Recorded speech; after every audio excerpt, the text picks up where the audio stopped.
Jovan Buha, friend of the show, covers the Lakers for The Athletic, was on their podcast for The Athletic with Sam Amick recently, and he said there is a not Pushback? beef, but disagreement. Let's put it that way. Disagreement going on within the Lakers organization about Kyrie Irving. LeBron, we all know, is pushing to get Kyrie. And the brass, the brain trust, the front office, Curtin Linder, Rambis, Rob Pelinka, Phil Jackson now with a voice as a consultant or unofficial consultant, Jeannie Buss, they are pushing back, and they're looking more at a deal like a Buddy Hield and Miles Turner from Indiana. And here's Buha speaking about it. You need to maximize your window for next season. And then in addition, I mean, I know that they've looked around Indiana. Can we get a Miles Turner and a Buddy Hield? You know, the Buddy Hield deal was kind of the pivot forever point for them. chase. Chasing him for years now. Last offseason, you know, is that something where Miles Turner can be that stretch five, good rim protector? Buddy Hield gets you some more shooting on the perimeter. But I think, you know, we're not going to see anything happen really until KD gets moved. But with Kyrie, I know he wants to be in LA. I know LeBron wants him in LA. He's been behind the scenes putting some pressure. I think I don't want to get too into it, but the Jeannie Buss tweet I think had something to do with some of the stuff that's been going on behind the scenes. So for what it's worth, and I'm pulling the curtain back a little bit. I looked into that. I couldn't make a ton of progress other than the Lakers owner was feeling melancholy about Kobe, and so But I think there's a slight divide right now where LeBron wants Kyrie, and some people internally might prefer a Miles Turner, Buddy Hield type deal. Well, let me say this first, and then you can get into the divide, Rob.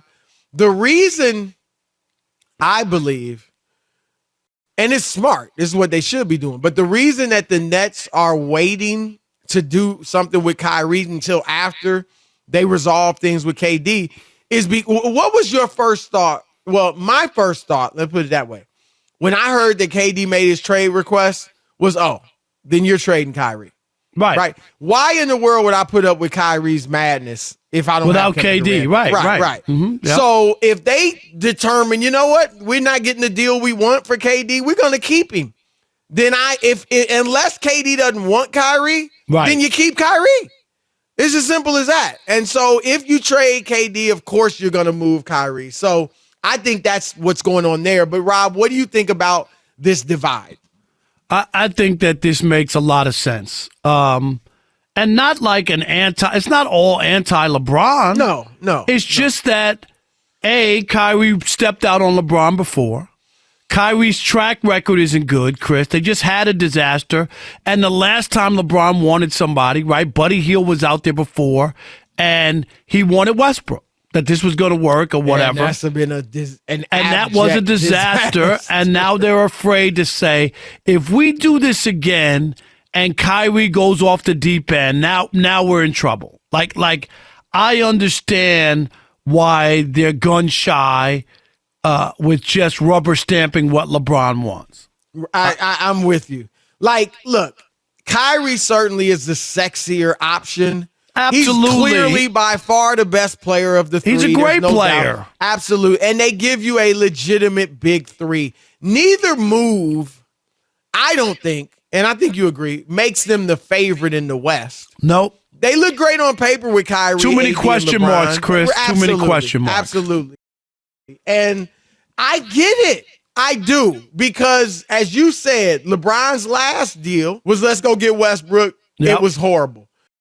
And I include myself in this group because I have said, look, we know that LeBron can, quote unquote, control Kyrie, that, they can play together and Kyrie will be, it can work out. Well, kinda, but we don't really know. I mean, like, to your point, Rob, Kyrie walked out on LeBron. It's not like Kyrie was just following behind LeBron, like a puppy dog doing whatever he wanted. He left there after winning a championship. Yep. And LeBron wanted to meet with him, and Kyrie didn't give him the time of day. Nope. And so, I mean, maybe, obviously Kyrie's thought about things. He's, had a change of heart. But Kyrie is so mercurial, so unpredictable that who's to say in 6 weeks into the season, he wouldn't turn on LeBron. I'm not feeling this. Or be homesick. Look, he loves being in Jersey and playing in Brooklyn. His father and sisters get to go to all the home games. He's got all his friends from growing up here. He's doing a lot of business around here, doing some really good things, as you might imagine, in the community. What's to say he doesn't get homesick? It's one thing to be out in L.A. He's out there all summer. And so is KD. They're playing together, actually. They're working out together in L.A. But that doesn't mean you want to be there year round. Right. And so I'm just saying, to your point, Rob, I get where the Lakers are coming. I really do. I do too. It's I don't not a think no-brainer by any stretch of the imagination. I think that they're doing their due diligence to say, we just can't turn over everything to LeBron. You want to put together a team that is capable of winning now as he enters year 20, Chris, right? So it's not like they got a 5-year plan for LeBron. Right, so that's not it. But you just can't pick, and every time LeBron says, oh, yeah, go get – we got to go like, where's Kyrie's head? Seriously, like where's his head going to be? Is something going to happen, and then we're going to have an issue? God forbid, Chris, something we take a turn for the worse, and they have regulations in LA again that you need to be vaccinated. Yep. I mean, we don't know. I hope that's not the case. Then what? Well, I would imagine he definitely wouldn't get vaccinated. Right. That's what And Rob, he was playing for the team he rooted for as a child, in an organization that had given him everything. Carte blanche. Everything. Playing with one of his best friends, if not his best friend in the league, and he still was causing problems. What is to say he's going to be on his best behavior? Now, logically, he needs to be wherever he plays because he wants to get a big contract next year. But there's no guarantee. And again, I completely get the Lakers' apprehension about this. I don't care who's saying it. You had to do your due diligence on Kyrie Irving. Your turn to weigh in. Would you feel more comfortable as the Lakers trading for Kyrie Irving or Miles Turner and Buddy Hield? Your turn to weigh in. All right, Chris, let's kick it off with Kalen in South Dakota. You're on The Odd Couple, Fox Sports Radio. What up? Hey, I'm just saying, if I'm the Lakers, I'm not trading for Kyrie simply because I think it's going to take more than just like a Russell Westbrook. I think it takes Russell Westbrook and a first or two, or Russell Westbrook and a decent player that's already on the team, something along those lines, to get the trade done, simply because I think Brooklyn's going to have better offers than that when it comes in. I don't think there's much of a market for Kyrie. I do think it would take Westbrook and a pick, at least one pick. So I'm with you there. Brooklyn doesn't it won't be straight up. Right. Well, then let me ask you this. I don't know how it works with on the cap purpose. Would you there's not much of a market, Bam Adebayo and a first for Kyrie? I mean, the problem is Bam because of these kind of an obscure rule in the NBA collective bargaining agreement. You can't have two players on their rookie contract extensions playing for the same team, like max extensions. And that's where Bam Adebayo couldn't play with the Nets as long as they got Ben Simmons. So that's out. Interesting thing. I mean, Bam would be good with the Nets because he's a big, but here's the problem, Rob.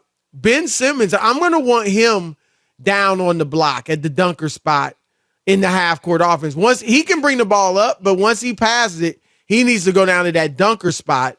And Bam isn't a perimeter shooter himself. I mean, a little bit of mid-range, but not really much of a jump shooter. So that could be congested in there. So I'd rather have a point guard than a Bam Adebayo playing with Ben Simmons. But no, that makes sense. It's like you don't need another guy like that, right, to block up. Right, that's not going to be shooting. Right. And yep. You don't need that. All right, how about Mark?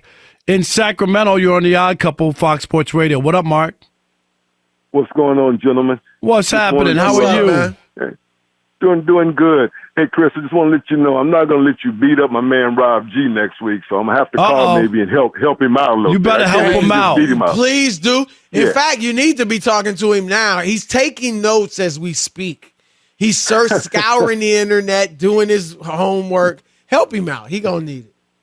And if you get too cocky, I'll whip you. I'll whip up on you too. I mean, you know I'll knock your teeth out to make you a dentist appointment the next day. So you might want to back off me. What's going on, gentlemen?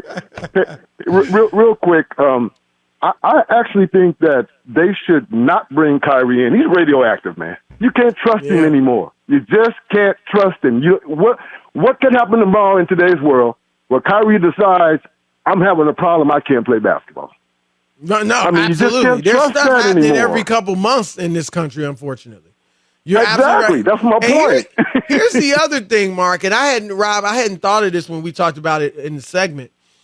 If Kyrie, let's say he wants to play with the Lakers. He hasn't requested a trade, but let's say he wants to play with the Lakers. And he gets exactly what he wants. He signed with the Nets just so he could get the $36 million and not have to play for $6 million. And he gets to the Lakers, as he will continue to get everything he's wanted. And that I don't think is a good thing. I agree. It will empower him probably to behave badly again. I agree to the point where somebody going to tell Kyrie, you know what, man, why don't you just go find the corner of your flat earth and jump off of it because they're getting tired of him. They really are. If he's not wherever he's playing, if he's not on his best behavior and obviously playing well, which I'm sure he will, he could be playing for very little money next year. Let's put it that way. I think that's very possible. No doubt. Possible. No, I mean, if things don't work out, Chris, it could be a blow to his career. Let's say he went to the Lakers. Something happened. He acted up. What kind of contracts he get next year? Mid-level exception, right? From somebody. People will be afraid. There's no doubt about it. All right, let's go to Bo in Jersey. You're on the Odd Couple, Fox Sports Radio. What up, Bo? Gentlemen, how's it going? How are you? Good. How are you? Doing well. Thank you. I want to first preface my comments saying I'm a Jersey guy. Grew up in East Orange, so I'm might be a little bit biased towards Kyrie, but I think if the Lakers want to get Kyrie, that's a no-brainer compared to that other potential proposal. But I haven't heard anything compelling as to why the Nets would trade Kyrie to the Lakers for Westbrook. I guess maybe Joe Harris would be included. Why would the Nets do anything like that, particularly when KD is asking to be traded? So for me right now, this is all just wild speculation, and it's obviously cool to talk about, but. Again, why would the Nets get nothing out of that? Here's what would happen. If they don't have Kevin Durant, if they trade Kevin Durant, why keep Kyrie? Because you got to put up with a lot of stuff. Kyrie brings a lot of baggage and all that with him. So why keep him unless you're really able to win a championship? And Kyrie kind of hinders your chances to some degree to win a championship. So I think that's the motivation. And I think if you're not going to give him away, though. But you're not. No. But I think maybe, and I'm told they don't want Westbrook, but maybe they trade Westbrook just because it's a little bit more of a salary dump the following year. But Kyrie could be a salary dump too. That's the thing, right? So it's not like you got to trade for Westbrook just to get off some money next offseason.